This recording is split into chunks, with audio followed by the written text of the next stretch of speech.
제가 엊그저께 주일 새벽 예배 때, 줄을 잘 서야 된다. 금요 철야배인가요? 언젠가 그런 말씀을 드렸는데, 우리 줄을 잘 서야 된다. 여러분, 능력 있는 곳에 줄을 서시기 바랍니다. 은혜가 있는 곳에 줄을 서시기 바랍니다. 그곳은 누구 앞에 우리 인생이 놓여져야 되겠습니까? 성령 하나님, 우리 구주 예수 그리스도가 계신 곳에 여러분의 인생이 줄을 서시기를 간절히 소망합니다. 복받을 곳에, 복받을 자리에 하나님의 은혜가, 능력이 임하는 곳에 여러분의 삶이 놓여지시기를 간절히 소망합니다. 우리가 저녁 예배 쭉 나오신 분 아시겠지만, 최근 2년 동안에 구약성경 사무엘 상하서를 다 한 절도 안 빼놓고 2년 조금 더 걸렸는데요, 저녁 예배 때 우리가 다 완독을 했습니다. 그리고 이 저녁 예배 이 시간수로 따지면 10주 전부터 사도행전을 말씀을 나눕니다. 사도행전 여러분이 이 말씀 너무너무 잘 아시고, 오늘 본문으로 받은 말씀도 정말 이 본문을 모르는 분이 없을 것입니다. 어렸을 때부터 선생님으로부터 이 말씀을 배웠을 것입니다.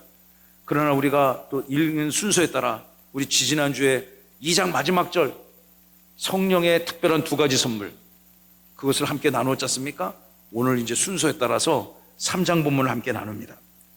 사도행전은 초대교회가 어떻게 설립되어졌고, 어떻게 형성되어져 갔으며, 어떻게 유대 땅에 갇혀있던 그 복음이 아시아 곳곳으로, 아프리카로, 특별히 유럽 대륙으로 퍼져나가며, 가는 곳곳마다 예루살렘을 떠나 안디옥에서 또 저 멀리 소아시아의 7교회들을 거쳐서 유럽 땅에 있는 빌립보, 데살로니카, 고린도 등과 같은 그런 지역에 어떻게 교회가 세워져 갔는가, 이러한 초대교회들이 어떠한 과정 속에서 교회가 설립되어지고 또 성령을 경험하며 위대한 복음 부흥을 경험하게 되었는가, 그 생생한 역사의 현장을 우리에게 증언하고 있는 것입니다. 오늘 본문 사도행전 3장은요, 우리 2장 앞부분에는 압도적인 탁월한 사도의 설교가 있지 않습니까? 설교를 전한 이는 베드로였습니다. 베드로가 하나님의 말씀, 성령을 받으니까 세상에 바뀐 상황은 아무것도 없습니다. 여전히 그들을 미워하는 사람들이 문 열고 나가면 득식을 하고요, 어떻게 하면 예수의 제자라는 것을 책출해서 그들에게 핍박하고 박해하는 것이 그 세상의 관영한 문화였던 그 시대에 그들은 성령을 받고 말씀을 붙들고 예루살렘 거리로 뛰쳐나왔습니다. 예루살렘 거리로 뛰쳐나와서 그들을 구원한, 그리고 영원한 구원의 반석이 되시는 예수님의 영광을 선포하기 시작했고, 당신들이 십자가 못 박아 죽인 그 예수가 오시기로 약속한 하나님이시며 우리는 그분의 능력으로 구원이 완성되었다고 선포하였습니다. 그 역사적이고 우주적인 설교를 마치고 나서 예루살렘에 뭐가 생겼습니까? 교회가 생겨나기 시작했습니다. 물론 교회의 신약 성경의 최초의 기원은 마태복음 16장에 베드로의 위대한 신앙 고백의 터전 위에 주님께서 그 교회를 세우겠다 선언하셨는데, 예수님이 이 땅에서의 모든 사역을 마치신 이후에 부활하고 승천하신 이후에 성령 받은 제자들에 의해서 최초의 물리적 로컬 앤 피지컬 처치가 예루살렘에 생겨나기 시작한 거죠. 근데 이러한 교회가 생겨나니까 미워하는 사람도 더 강력하게 교회를 핍박하고 믿는 그리스도의 제자들을 탄압하기 시작했습니다. 이제 3장서부터는 그렇게 태동된 예루살렘 교회가 어떻게 박해를 받게 되었고, 또 이러한 박해를 피하면서 각지로 흩어져 가는 과정에 흩어진 그곳에서 어떻게 복음이 꽃을 피우고 부흥의 역사가 나타났는가, 그 위대하고 생생한 과정을 사도 누가는 사도행전 말씀을 통해서 우리에게 성령의 영감을 받아 증언하고 있는 것입니다. 여러분, 오늘 읽은 본문을 보시면 초대교회 예루살렘 교회가 마주하고 있는 도전과 응전의 상황, 유명한 역사학자 그 아놀드 토인비 박사가 그랬잖아요. 역사는 어떻게 이루어지는가?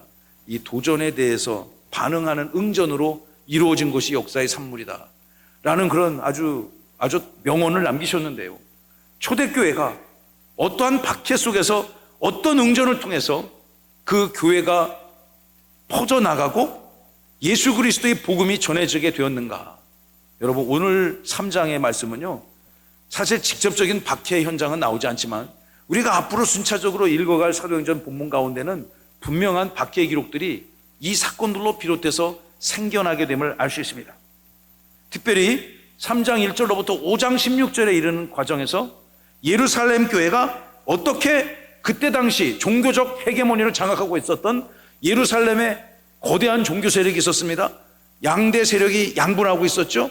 성전을 중심으로 한 제사장 계열의 사투키스, 사두개파들과 또 지방의 회당들을 중심으로 정치 종교 권력을 키워갔던 파리시스, 바리새파 출신들이 끊임없이 대립하고 또한 헤게모니를 장악하며 그 히브리 땅을 장악하고 있지 않았습니까?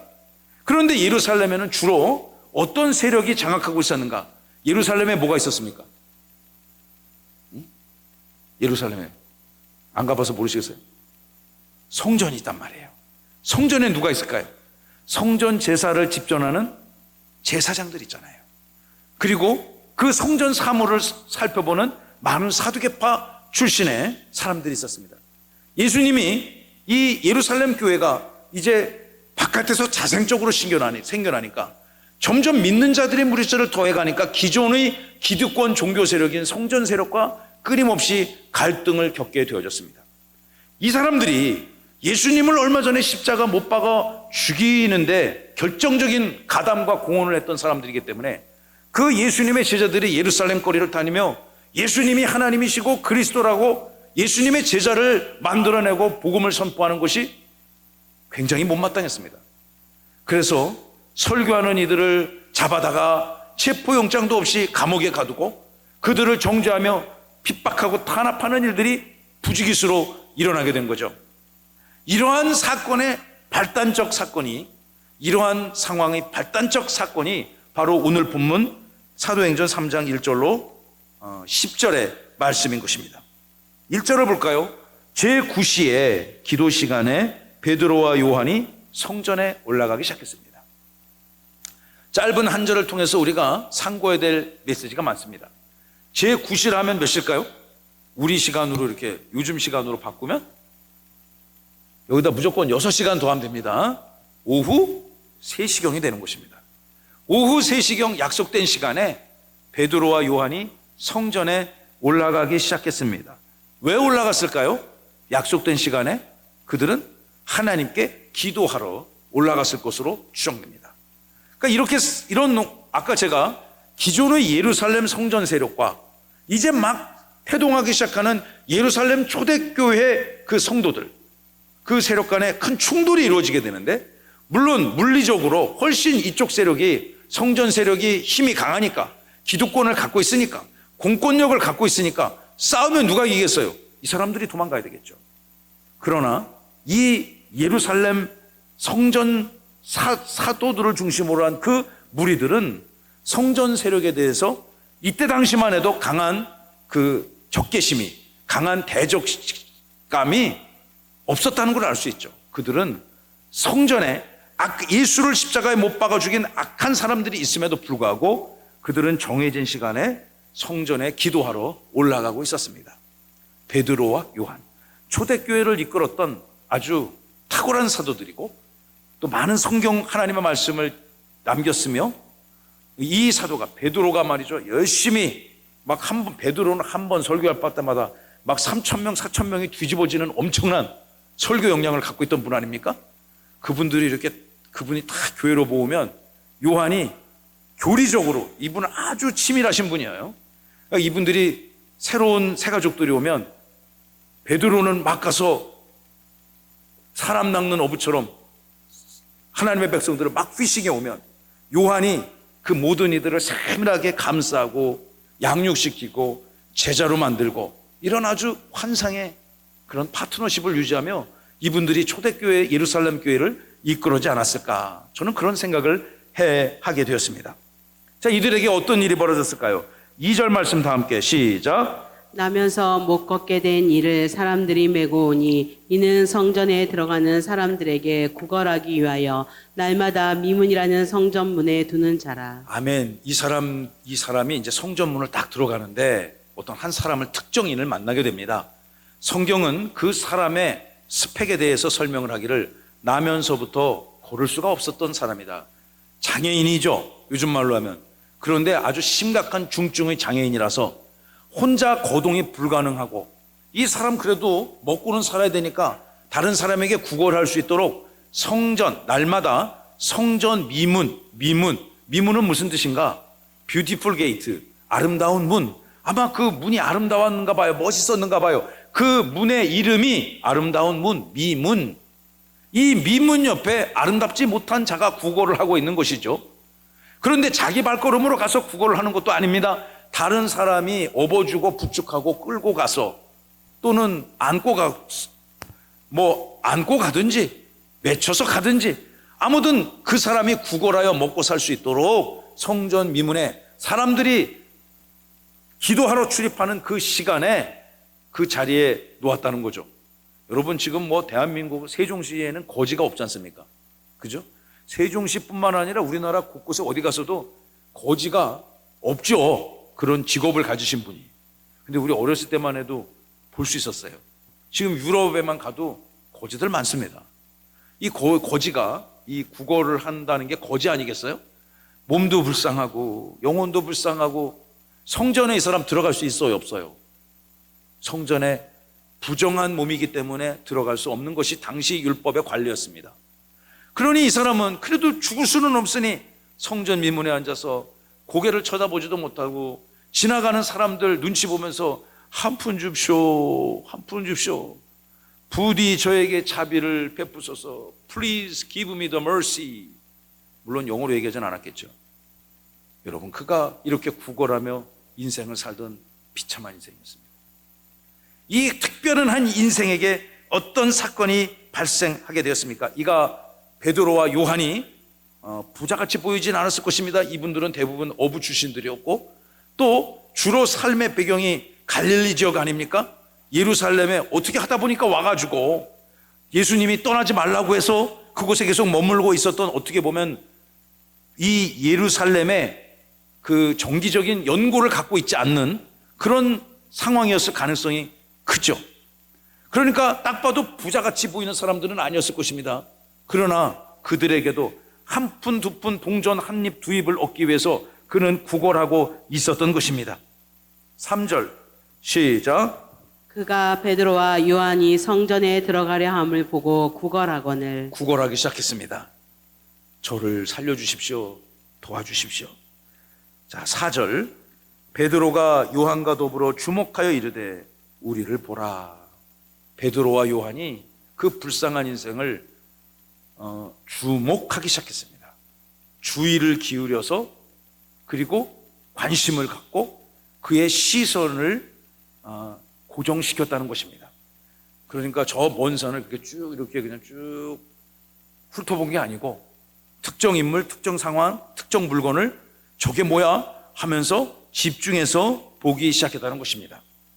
그리고 그의 상황을 헤아려 보고, 그 사람인 아마도 베드로와 요한 앞에서 한 푼, 동전 한 푼을 얻기 위해서 시선도 아마 제대로 마주치지 못했을 가능성이 크지 않겠습니까?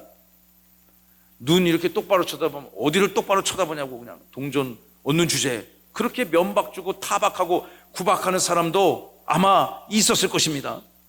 그런데 이 베드로와 요한은 이미 이 사람들은 예수님의 부활하신 예수님과 성령을 체험한 그 이후의 사도들이라는 것을 우리가 주목해야 될 필요가 있는데요. 우리를 보라. 여러분, 우리도 눈을 들어서 예수를 바라볼 때 광명의 빛, 영광의 빛을 맞이하게 될 줄로 믿습니다. 여러분, 땅바닥 쳐다봐요. 요즘에는 도로가 깨끗하고 사람들이 동전도 안 갖고 다니잖아요.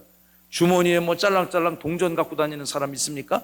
다 요즘엔 전자화폐로, 그죠? 다 그냥 온라인으로 다 입금시키고 핸드폰만 이렇게 되면은 다 계산되고 그러는 시대 아닙니까? 예.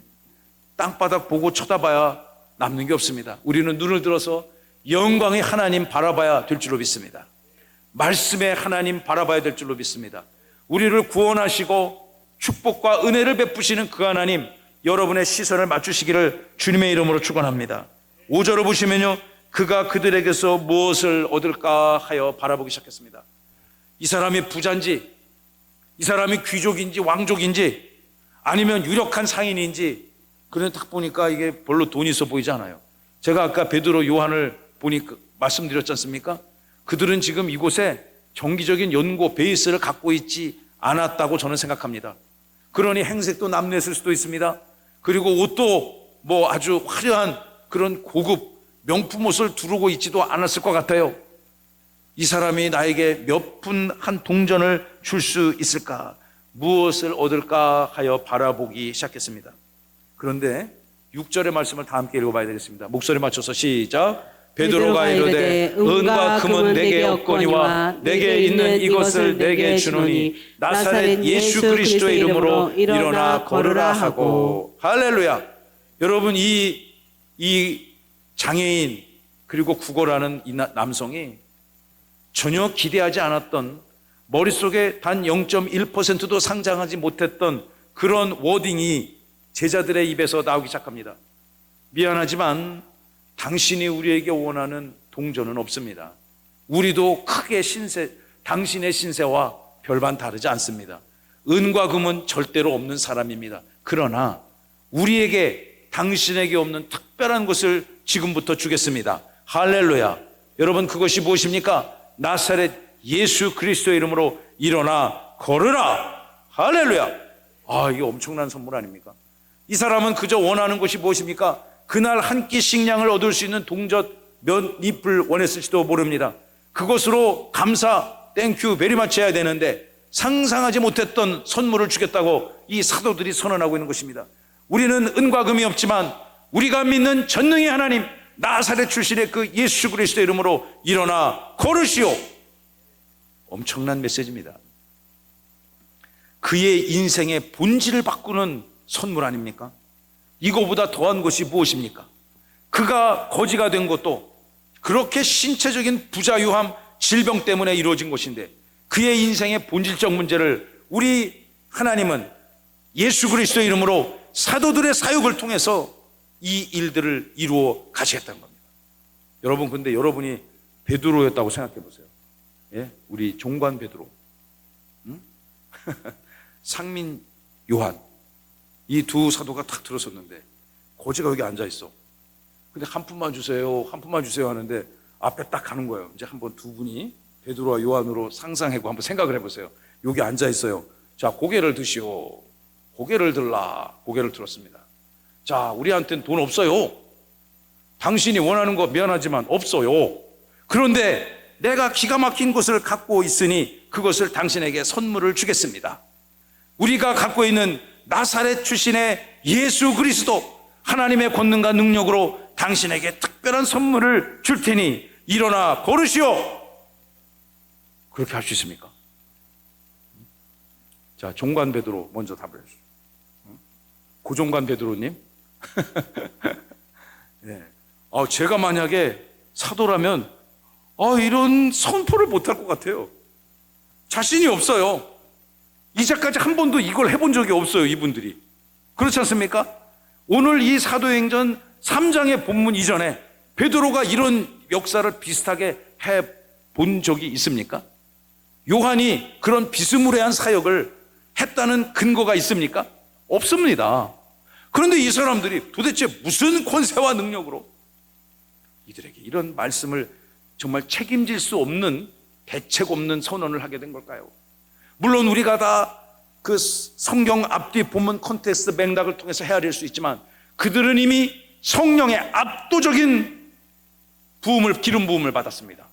그들이 성령 세례를 받으니까 이제는 그들에게 주어진 죽음 따위가, 생명 따위가, 육신의 생명 따위가 그렇게 중요하지 않다고 생각할 수도 있고, 또 전능하신 하나님이 그들의 삶을, 사역을 지켜줄 거라는 어떤 확실히 있었겠지만, 그래도 여러분, 이런 고백, 이런 선언하기가 정령껏 쉬운 것 아닙니다.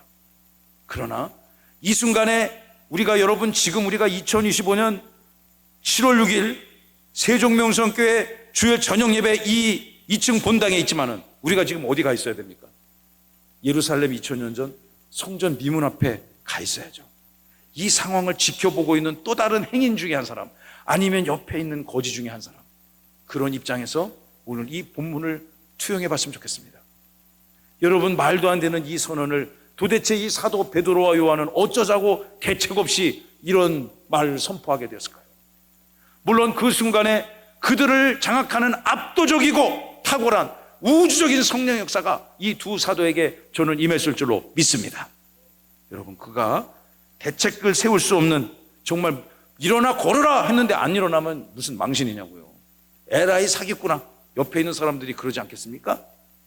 그러나 이들은 성령의 감동에 취해서 성령의 능력으로 이런 정말 대책 없는 선언을 세상을 향해서 선포한 것입니다. 여러분이 믿음을 가지고 성령의 충만함을 가지고 여러분의 삶의 현장에 하나님의 말씀을 선포한다면 응답되어 질 줄로 믿습니다. 아멘.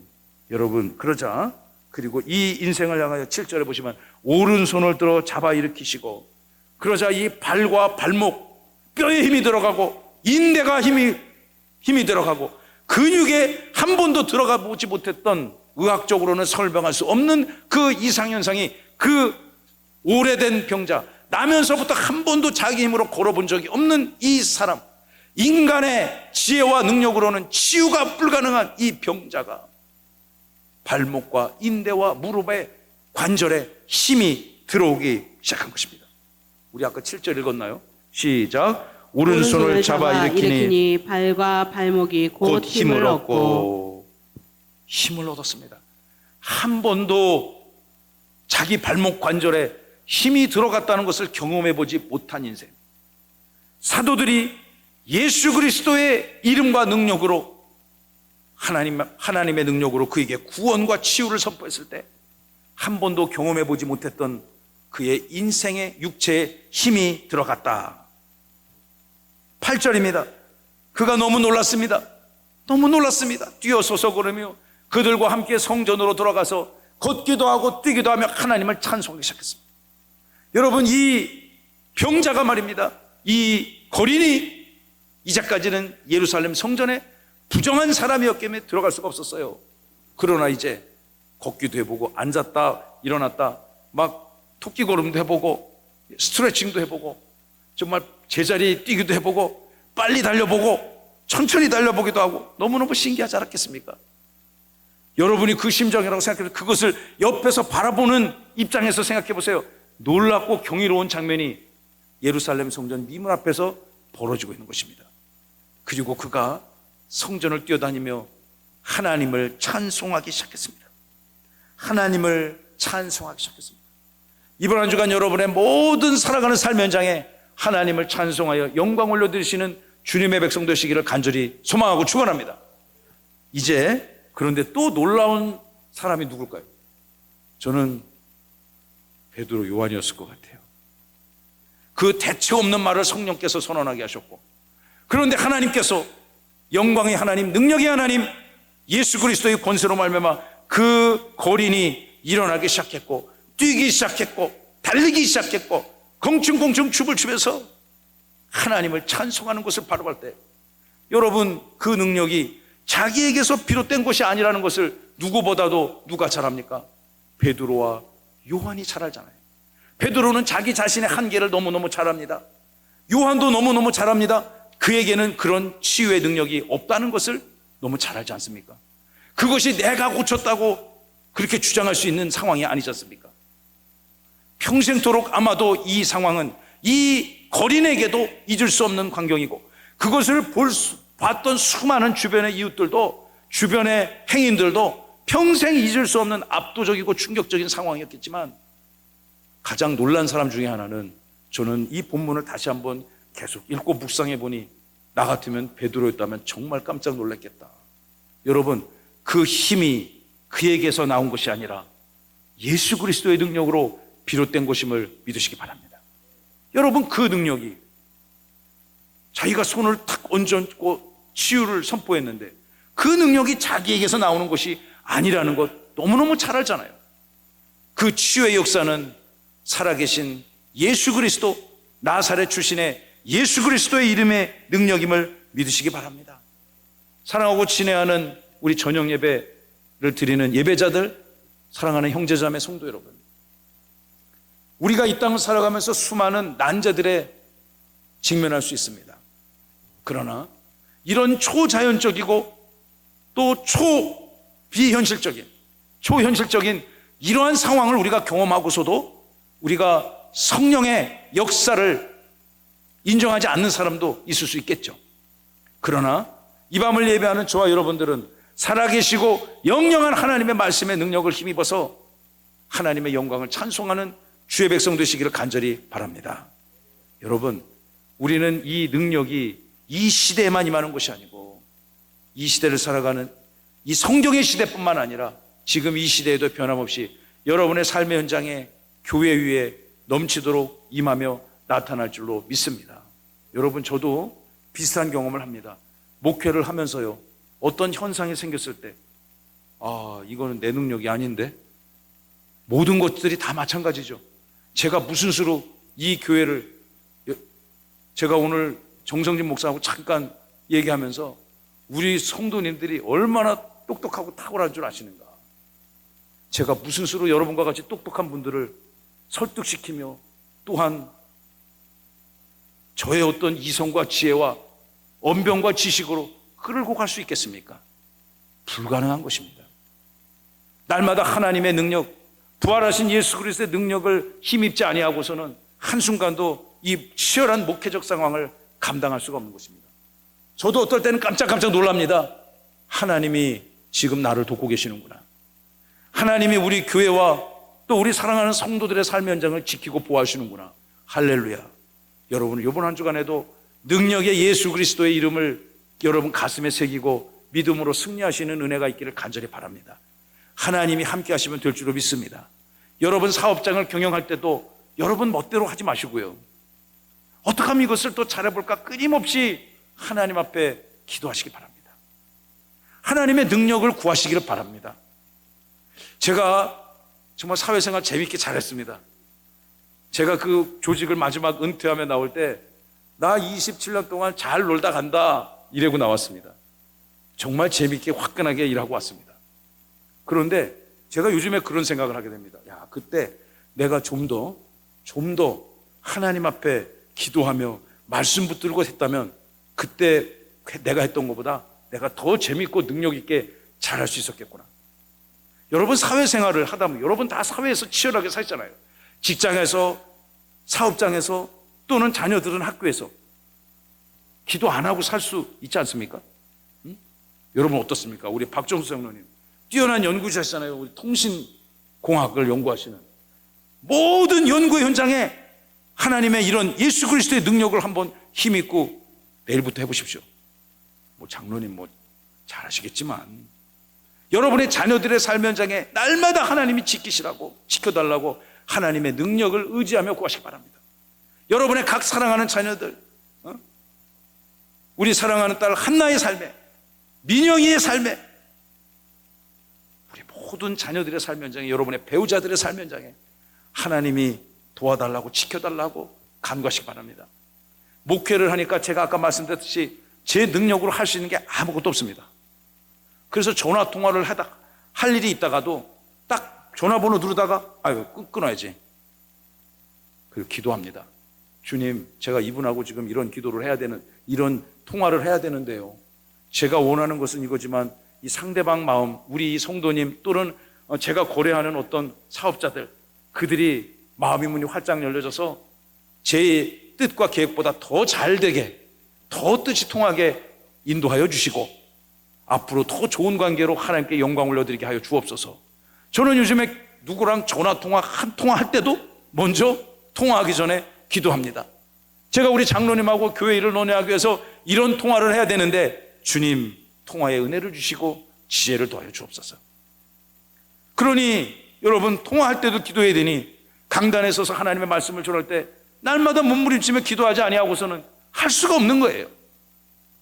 여러분의 삶의 현장에 놀랍고 신비로운 하나님의 능력을 체험하며 누리며 경험하시기를 간절히 소망합니다. 물론 이러한 특별한 치유의 역사가 내가 안수하며 손댔는데 안 날 수 있습니다. 그러나 변함없이 역사하실 하나님의 능력은 우리의 이성과 지혜를 초월하여 하나님은 지금도 일하시고 능력을 발휘하고 계심을 믿으시기 바랍니다.